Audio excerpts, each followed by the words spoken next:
선거 끝나고 난 다음에 국민적 합의, 컨센서스를 이루어진 상태에서 그걸 처리해야 될 문제죠. 저는 X를 들었기 때문에 네. 제가 먼저 얘기를 해야 될 것 같은데요.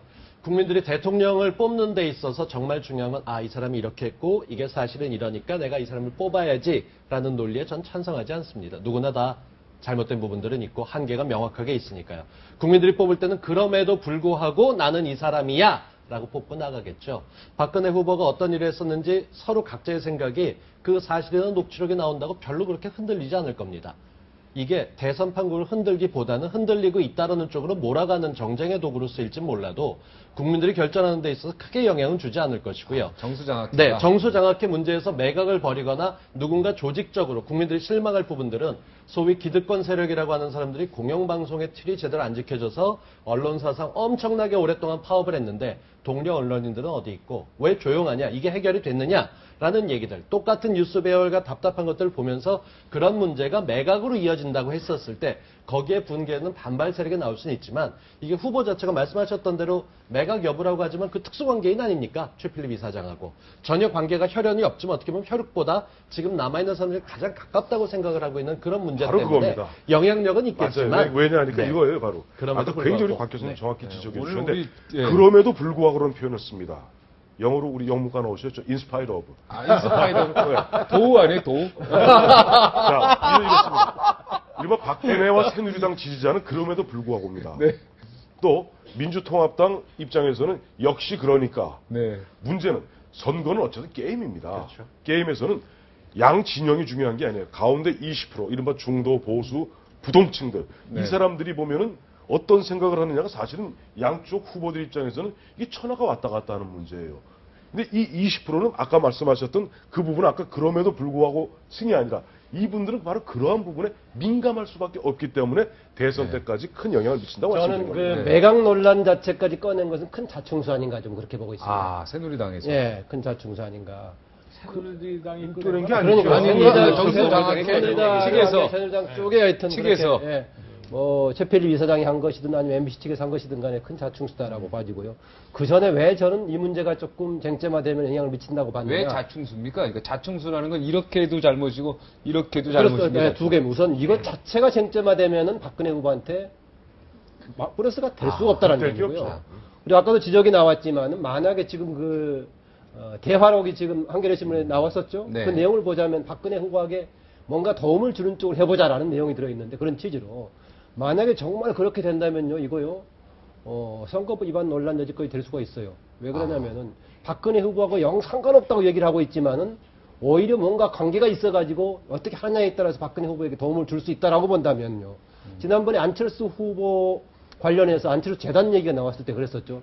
본인이 직접 거기에 뭐 이사진이든 이사장을 참여하지 않고 있다고 하더라도 국민 일반이 보기에 안철수 후보가 이거 기부하는 것이다라고 인식이 된다면은 위반 소지가 있다라고 했었는데 그건 이번의 경우도 그 사실이니까 네, 그렇고요. 그럴 가능성이 있는데 이번의 경우는 제가 왜 박근혜 후보가 근데 말을 참 잘했네요. 정수장학회 MBC 지분 매각 저와 무관하다. 그죠? 맞습니다. 예. 이거는 정말 잘 선택했어요. 제가 잠깐요. 그거 왜 쟁점화되는 것 자체가 문제가 된다고 저는 보냐면은요. 박근혜 후보가 여러 가지 논란 속에서 과거사 사과를 했는데 일정 부분 뭐 불만 있는 사람도 있지만 상당히 설득력이 또 있기도 했었었죠. 네. 했는데 그 내용이 뭐였냐면은 국가 안보의 문제와 또 국민을 잘 살게 하는 과정 속에서 나왔던 것이다라고 얘기를 했던 거 아닙니까? 그러면 정수장학회 문제는 국가 안보나 국민을 잘 살게 하는 문제와 영 상관없다는 말이죠. 그래서 이것은 그냥 사과라든가 이런 문제 해결될 수 있는 문제가 아니어서 상당히 골치 아픈 문제인데 이것을 스스로 쟁점화시키겠다. 물론 박근혜 후보가 한 게 아니고 무슨 최필립 이사장과 등등이 그렇게 했기 해결은 됐지만 어쨌든 간에 그쪽 진영에서는 잘해주려고 했나 모르겠지만 이게 자충수가 됐다 저는 그렇게 보고 있습니다. 저도 이제 뭐 이렇게 중간을 들었는데요. 중간을 든 이유는 가장 큰 이유는 우선 이슈 자체는 사실은 대선에 큰 영향을 줄 수 있는 그런 이슈가 아닙니다. 본질적으로. 그런데 네. 진행 상황이 좀 그럴 가능성도 있어 보이기 때문에 제가 이렇게 들었고요. 한마디로 말씀드리면 이런 거죠. 지분 매각이 왜 이 시점에서 나왔느냐. 사실은 야권에서요. 이게 법상 위반입니다. 이 공중파 방송국의 지분을 30%씩을 외부에서 소유하고 있을 수가 없게 돼 있어요. 그러니까 이게 위법이니까 빨리 고쳐라라고 네. 했기 때문에 이제 그 매각 논의가 나온 거고요. 사실은 그다음에 사실 이 1958년에 김기태 씨가 설립해가지고 이게 헌납을 한 건데 그 많은 재산을 그냥 헌납할 리가 있습니까? 국가에? 그러니까 강압이라고 하는 거 우리가 다 알 수 있는 거 아니겠어요? 그리고 이름도 또 정수장학회란 말이죠. 그러니까 박근혜 후보가 본인은 관계가 없다고 하지만 많은 국민들이 관계가 있을 것이다라고 하는 인지를 가지고 있습니다. 그렇다면 저는 물론 박근혜 후보가 이걸 좀 정리해 달라고 아무리 얘기해도 이사회가 정리 안 하고 그냥 가만히 있으면 고만이에요. 할 수가 없어요. 그러나 박근혜 후보 쪽에서 이미 앞에서 참 얘기는 했죠. 최필립 이사장한테 물러났으면 좋겠다라고 하는 의사는 전달을 했는데 그쪽에서는 지금 안 하고 있는 겁니다. 그러니까 한 번 더 공개적으로 이렇게 할 수는 있을 것 같아요. 그러나 지금 이 문제에 대해서 박근혜 후보가 전적으로 책임을 지고 이 문제를 해결하라라고 요구하는 것은 현행법상 무리가 있다.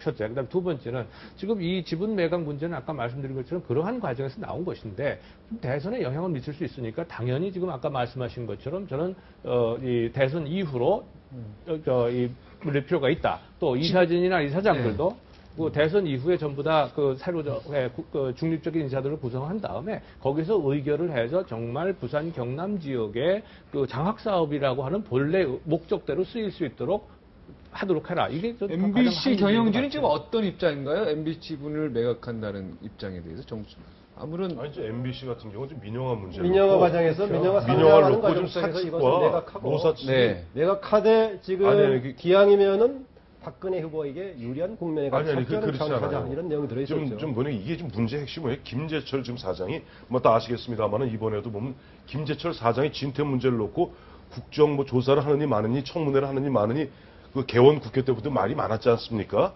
보면 MBC 노조가 파업하고 있고 그리고 민영화 문제에 있어서도 지금 MBC 노와 MBC 사의 입장이 다릅니다. 아주 첨예하게 좀 부닥쳐 있고 근데 또 국회가 후보를 불러내지도 못하죠. 그렇죠. 그리고 이렇게 돼 있어요. 지금. 그러니까 MBC 문제는 공영방송이기 때문에 이것이 지금 현재 좀 논란의 중심에 서 있는 김재철 사장이 자기 마음대로 결정할 수 있는 사안이 아닙니다.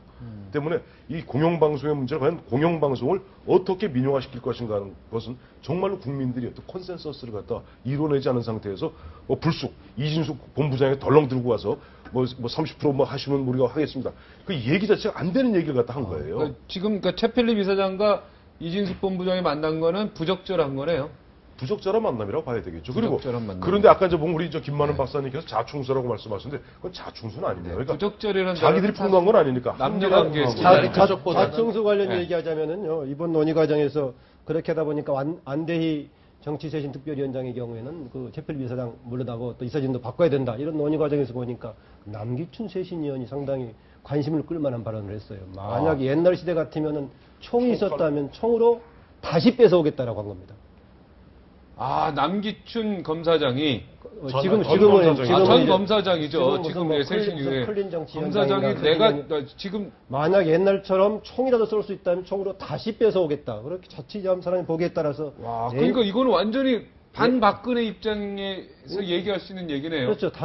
그러니까 옛날에도 총으로 뺏었는데 이번에 다시 총으로 뺏어오겠다는 식의 뉘앙스를 주는 다시 뺏어오겠다고 해서 참 이걸 아니, 어떻게 뺏어오겠다는 게 엑스맨이나 아니라 그러니까 새누리당이 뺏을 그러니까 수도 박근혜 없죠. 후보가 대통령이 되면은 아니, 총으로 정확히 뺏어오겠다는 얘기해요. 얘기예요. 뺏어오겠다는 게 아니라 뺏을 수도 없고 지금은 이렇게 주세요. 다시 뺏을 수도 없고. 아니 다시 뺏을 수 없고 저는 언론이 이게 차라리 정수장학회 문제가 아니라 저라면 제가 언론인이라면 똥과 언론은 가까이 안 하는 게 좋다라는 얘기했던 부분이 가장 많이 지적이 나와야 될 것 같은데 똥과 언론은 가까이 하는 게 않냐. 않다고 얘기를 해서 최필립 이사장이 얘기를 하고 이진숙 본부장이 그 종국 기자까지 했던 양반이 그러게 하고 웃었다는 부분에 대해서 왜 대한민국 언론인들이 가만히 계신지 잘 모르겠습니다. 똥과 언론은 가까이 하지 않는 게 좋다. 네, 그렇게 나와 있던 부분들을 보면서 저는 대화라고 얘기하시는 예, 거예요. 저널리스트로 저희 활동하고 있어도 이건 너무 가까이에서 답답한 일 죄송합니다. 아닙니까? 가까이에서 죄송합니다. 말도 안 되는 얘기들을 했는데 왜 그런 쪽에 대해서 그 녹취록이나 그 상황에 나온 게 아니라 저도 경제학 전공하고 여러 가지 정치 쪽이나 뭐 이런 게서 기업 매각 같은 게 룰을 따라가는 게 있다고 보지만 이건 아주 치사할 정도로 매각을 해서 수익을 올리려는 역할도 좀 근데 있어 이번에는 왜 답답합니다. 근데 그 녹취록에 나온 과정에 대해서는 얘기를 그 과정에 안 하세요? 대해서는 논의가 아까 나오겠죠. 아까 우리 한겨레가 네, 밝히겠다고 얘기할 했었으니까요. 때는 뭐 네. 그 과정이 문제가 있으니까 국민들이 안 믿는 거 아니냐 그러고서 그 말씀을 하셨는데 그 과정- 이번 사안에 대해서도 똑같은 경우거든요. 네, 어떻게 이게. 나왔나 아마 조사가 돼야 될 그러니까 겁니다. 이거 당연히 이것도 만약에 그것이 과정이 문제라면 이것도 과정이 문제다라고 하는 그냥 균형적인 말씀을 드리는 자, 거예요. 최필립 이사장 물러나야 된다. OX 한번 할게요.